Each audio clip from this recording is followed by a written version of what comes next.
Good morning, good afternoon, and good evening. This is Rambeard, and today you'll be looking at our Black Temple run. This was by far the best raid so far. I say this even now when we're just done clearing next Rammus in Wrath the Lich King, and still this has been the best one, certainly. So many bosses were really cool. This was actually our second run, because the first time we got stuck on Gurtogg Bloodboil and we didn't manage to clear it. But this time we did manage to clear it. I think it took us 4 hours, so the video is a bit longer as well. You see us going at the first boss right here. For those of you that don't know, he throws out these spikes that will impale people, disabling them from attacking at all. Another player can click on these spikes to remove them, and then they enter your bag.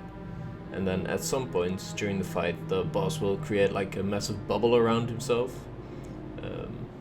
making him take like no damage at all. And then you can throw one of those spikes to remove the shield, and then it bursts out with AoE damage. As you can see, the raid group was rather small at the start. Yeah, let me count. It's like 11 people, 12 people. Only 4 DPS being in the group, and then the 2 tanks. But these fights are pretty easy. We had some pretty good players anyway. I think that was like the rogue had double glaives and stuff. Because we did have to pug a lot of people once again. But yeah, we managed to down that boss, but well, with a lot of ease. And then on to Supremus. That fight was quite interesting, because like at some points in the fight he just like randomly smacks the the DPS with the highest health within his melee range or something like that, and he just smacks it for a lot of damage, like 2 times your full health. So people died to that, and then here's the phase in which he just runs after you, and volcanoes start erupting everywhere, doing massive damage. So this was not a very clean kill, as you can see, but I think it was a one-shot anyway. Yeah, it was very messy, but a fun fight nonetheless. Let's see then, you can see that we already have some more people right here. And the group size will be increasing throughout the raid, because we were just constantly plugging in new people. And then on to Shade of Akama, by far the easiest fight in the raid. Not complicated whatsoever. Because the ads, I don't know if that's intended, but the ads just melt. They just melt away. And then the eventual boss here, it's just this, yeah, it just drops dead. Nothing really happens. That wasn't a very interesting fight, unfortunately. But on to Teron Gorefiend. Let's see. I think Teron was alright. It wasn't too interesting from a tanking point of view, because we were just standing there, tanking it, and not doing too much of anything. I'm not actually sure if we were supposed to do anything, because I must say, I have not raided in these first 3 expansions at all. And I don't do research, because it's fun to, like, I don't know, understand, like, get to know the mechanics and then tackle them yourself. That's pretty much what we're doing. We have some people that know the fights a little bit, so they help out. But yeah, here we see a lot of ads spawning, and somehow people were dying to them. People were becoming ghosts, and it was great fun. But eventually the boss just died. So it was pretty good. I think it was kind of messy at the end. What more can I tell you? As you can see, there's not too much loot on every boss. I think we only got like 2 pieces per boss, and then aside from the token bosses, who gave us a little bit more. But that was alright. We got some gear. I think I got like 3 pieces of Onslaught. All the 3 pieces that you can get in Black Temple, so that was cool. And here you see the boss die, with quite some people dead, but not too messy. There we have it, Gurtogg Bloodboil. We wiped a lot. I'll show you a wipe first so you can kind of see what happens. So just like on Mythic Hellfire Council, there's the dot that he applies to the 5 people that are standing furthest away from him.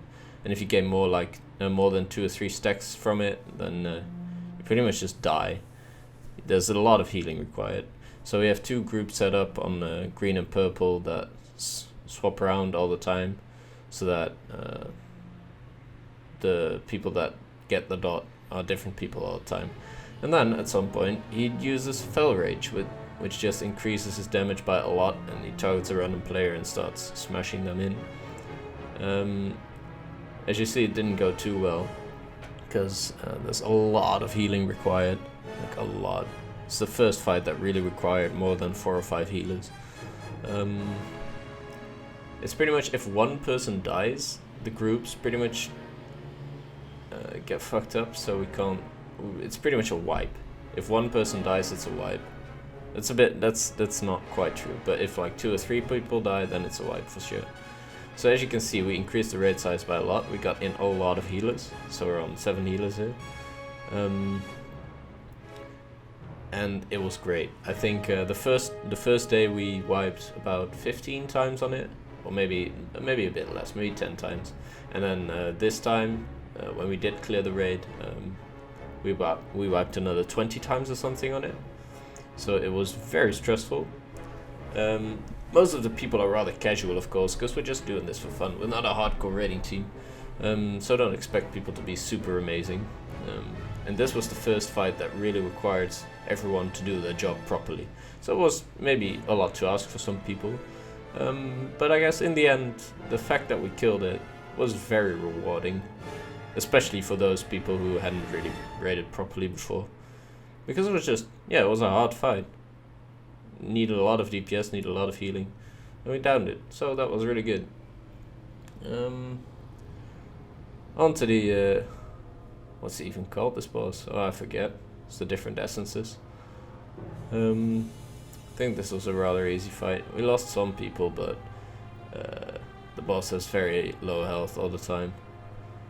You can just nuke it down fast, deal with the ads, nuke it down fast. The different dots that get applied to you. There's not really dots, the different debuffs that get applied to you. They don't really matter, because the boss just dies so fast. Yeah, we had a very easy time with that, with this boss. It was a bit of a bummer, because Gurtogg was so intense and so amazing, and then this boss just dropped dead on the first try. Yeah, not a very interesting encounter, I guess. I think we had about, let me see, I think we had about 10 people from the guild in the group at this point. So we did have enough people to make it a proper guild group. But as you can see, most of the previous raids, especially like the 25 men's and whatever, they usually required like 10 to 12 people to clear it. And that was really a no-go for Black Temple. Let's see, we are on 9, 10, 11, 12, 13, 14, 15 people at the moment, and I think we do get some more people eventually as well. And that was really required. Not for this boss, obviously, but for Gurtogg it was super required, and then for the next boss as well, which is Mother Shahraz or something? Mother Shahraz? Something like that. And I'll start telling you about the tactics now while you see the Essence of Anger die in the background, because there's quite a lot going on. At first there's the big cleave attack that she does on 3 targets, so we had to 3-tank it. I'll show you a wipe first, because we wiped about 15 times on this as well, maybe 10 times. So 3 tanks have to take the cleave, otherwise someone dies. And it hurts so bad. You can see us drop down to like super low health all the time. Here I just die from it because there were only 2 people in it. I see we only 2-tank it in this on this pool. I think this was the first pool we did. It was very messy, and that was one of the things that was very hard. And the second thing was you see these purple beams every now and then. Maybe you saw them now, maybe you didn't. 3 people get teleported to a random position. Ah, there's one. And as long and they can they become linked, and if they run away from each other far enough, then the link breaks. But while the link is active, they take a lot of damage, so much that if you don't run perfectly, and break it as fast as you can, it would just become unhealable pretty much instantly. So it was pretty rough. We managed to do it eventually after a lot of wipes, with more people coming in, and it was really cool to down it eventually, because it was such a tough fight. I mean, not looking up tactics and then just doing it, I don't know, it's fun. Let's see then. Yeah, here we swapped over to 3 tanks as well, of course, because that was very needed. I think on the first couple of pulls we didn't quite realize it, and random melee people just got smacked in the face. This was, yeah, and down it goes. We did learn from this, because the next boss, I did look up the tactics beforehand, because the Illidari Council, I thought this would be a pretty hard boss, because there's so much going on. There's so many tactics. I won't tell you what all of them are, because there's just too much. Every boss has to be tanked in a proper position, and not every boss can be tanked. Like the one I'm tanking right now, he just disappears every now and then. Then there's the caster, who has to be tanked by a caster DPS, who unfortunately died on the pool, because the damage was just too high.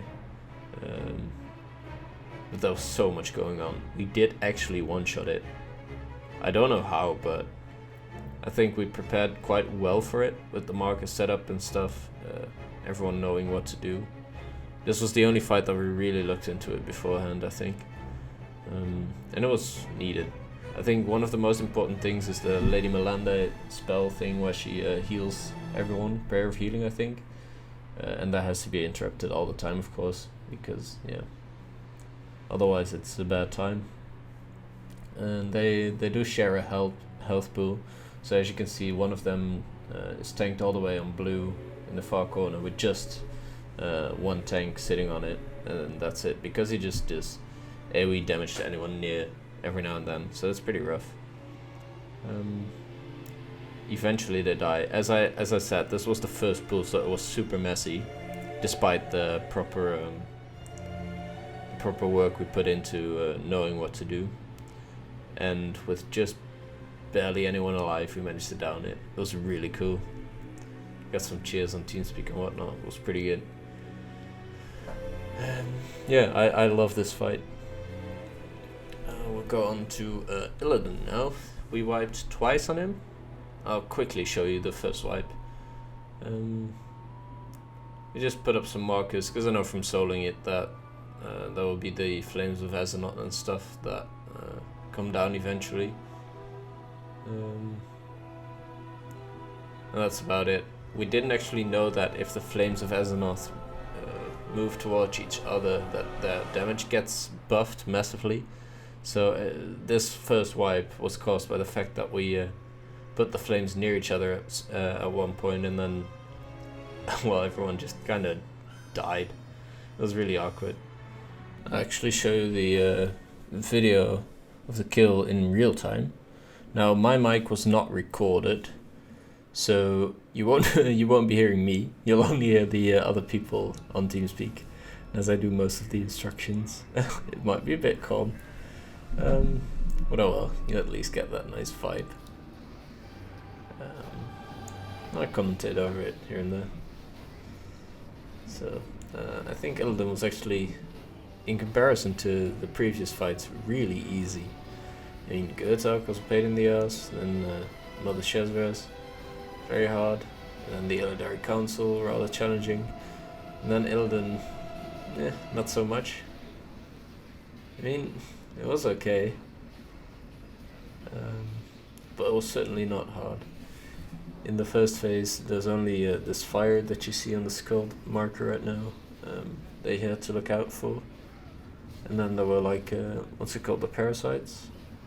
Shadow parasites that move to range. I'm not actually sure if you're supposed to tank those or not, but we decided to not tank them, as the ranged DPS were just able to shoot them down fast with relative ease. I don't think we really lost anyone to those parasites. Oh, never mind, someone just died to them. Well, he was way out of position. But we have the second phase here, the Flames of Azeroth. this time we knew that we shouldn't be keeping the flames near each other, so we didn't fuck it up. And so they died really easily. All they do is just spawn fire obnoxiously. Now you can see some more fire in the back. It's just fire. Fire everywhere. I must put a warning here because you're about to witness probably the worst heroism ever on my command. I usually tell the raid when to hero. And I managed to choose the absolute worst time ever. But here you see one of the flames goes down. The second still up. I think my fellow tank, I'm not really sure what was happening, but he wanted me to take it for a second. Not actually sure. So it goes down as well, fire everywhere. So I actually despawn during phase 3. Illidan comes back, grabs his glaives again. Despite the fact that it wasn't very hard, it was very tense. On TS, of course. Because, you know, Illidan, it was like the first boss that really felt like a boss. I guess the Ragnaros and Nefarian in vanilla should have felt like real bosses as well, but as there were such phase rolls, it didn't really feel like they were proper bosses. Illidan was a real big guy. I mean, I guess Kel'Thas did feel quite cool as well, but yeah, Illidan, like the face of Burning Crusade. So that was really cool. I think we're about to hit phase 3. Oh yeah, here you can see I said that we had to hero a while back, just before phase 3. So I had like 20 seconds of the hero buff in which everyone was stunned. Awesome. I got my fair share of slows thrown at me for this, all deserved of course. Because yeah. Best raid leader I am. Best raid leader EU. That was pretty funny, I guess. So yeah, we enter the last phase, fourth phase. And as you can see, it's just tank and spank, don't stand in the small fire circle, and that's it. Kill the parasites for the range, and that's not hard at all. If flame crash doesn't do anything, just another tiny puddle of flame in such a huge room. Nothing too hard. I can't recall if we actually managed to kill him without anyone dead.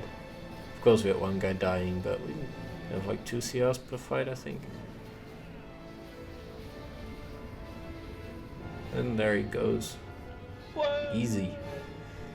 Giving us the guild achievement and everything. Unfortunately, no glaives, no bulwark, as you will hear my fellow tank say. Yeah. That's pretty much it.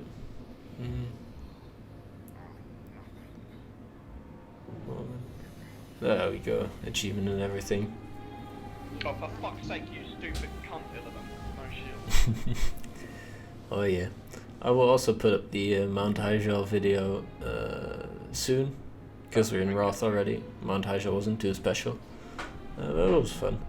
And Sunwell, the day of Sunwell, the first day, we only had a very small time frame as we did it after Mount Hyjal, and Mount Hyjal took quite long.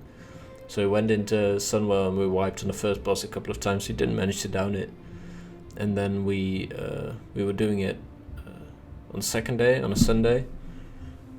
But it was my father's birthday, so I wasn't there. So I didn't actually get the proper kill. We didn't get the guild achievement either, but there were 7 guildies in the group, and they managed to clear it with all 70s. So we counted it. So they just had a full group of 70s. It was pretty good. I think I popped in every now and then, and the fellow tank would just tell me how it was going. And the bosses were cool, I think. I was actually present for the first 2 bosses, and those were very fun, I must say. We went in on a Wednesday and just got the guild achievement with 8 guildies, but that wasn't only 70s. I just got to kill Jaden Locke, quickly went in with some 80s as well and just got the achievement. And then we went on to Wrath the Lich King this week. So you'll be seeing videos of that soon as well after the Mount Hyjal video. And I hope you enjoyed this. So yeah, goodbye.